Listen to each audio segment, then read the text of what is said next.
The war on terrorism, or the war on terror as it's been coined, began under George Bush after the 9/11 attacks.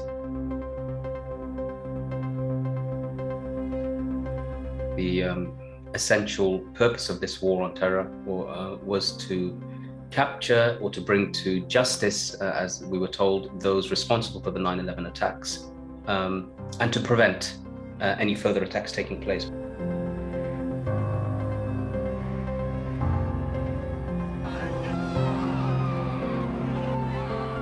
More than acts of terror.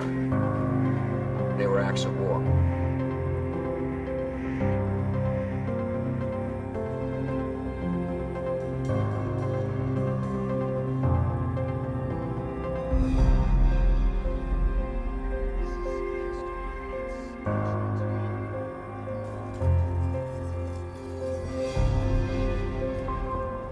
In my view, Islamism, both the ideology and the violence, is a first-order security threat, and unchecked, it will come to us, even if centered far from us, as 9/11 demonstrated.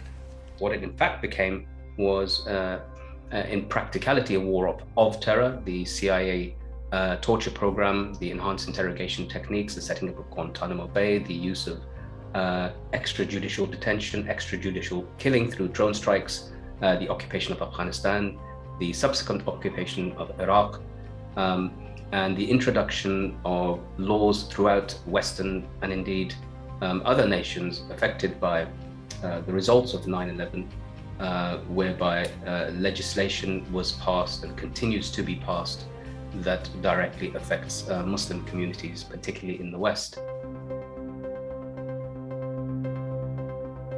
Prevent as an idea was an attempt after the July 7th bombings to figure out a way to intervene before a terrorist attack takes place. Former senior police officers, politicians, even advisors to prevent itself started to call it things like a toxic brand, a poisoned chalice, and something that caused great and deep mistrust within the community.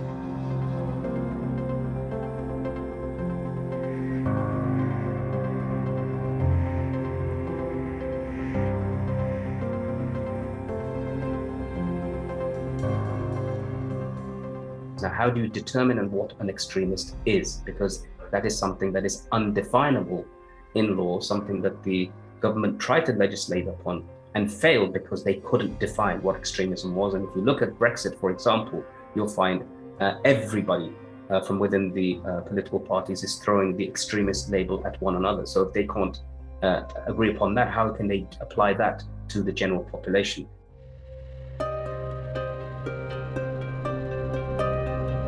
The majority of people referred to the PREVENT program have been children. Sometimes the children have been taken to the head teachers and spoken to without the presence of any other adult other than the teachers, and questioned and quizzed, grilled about their various Islamic beliefs. The damage that does on the pupil is immeasurable, because that's a sacred relationship between teacher and pupil. They're not paid to spy on the individual, to make them feel uncomfortable, to force down government legislation on the child.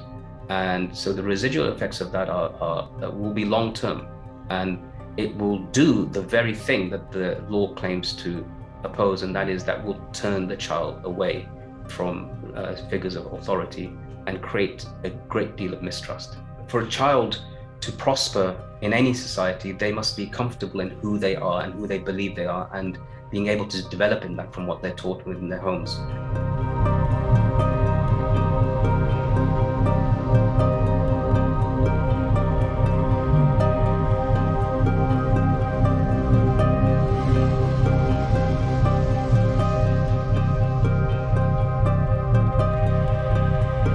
There's the case, for example, of Muhammad Umar, a young student. I think he was studying for his master's at Staffordshire University.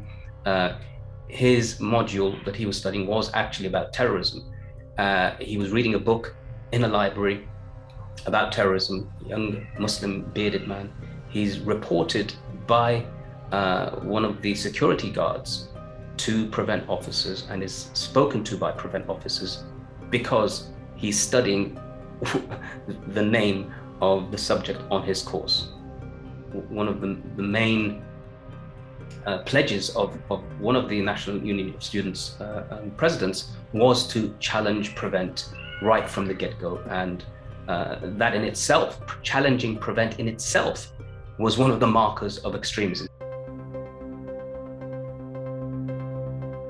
Baroness Wolsey, who at that time was the chair of the ruling Conservative Party, said that Islamophobia has passed the dinner table test. That essentially means that you can sit around the dinner table, talk about EastEnders, football, everything that's English, and how bad Muslims are, and nobody will bat an eyelid. It is normal, it's normalized. The media has played a massive, massive role in perpetuating, causing, fueling Islamophobia.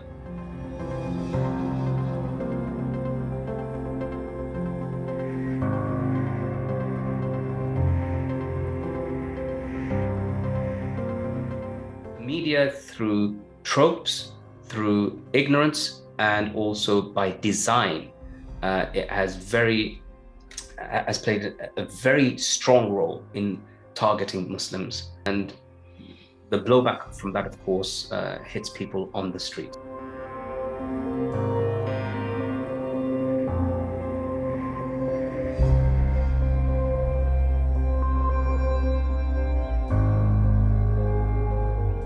That's one of the few things it does. It more tries to deal with the war on terror as a whole, and address that, and recognize that Islamophobia is a symptom of that war on terrorism, although some would argue that the war on terrorism is a symptom of Islamophobia.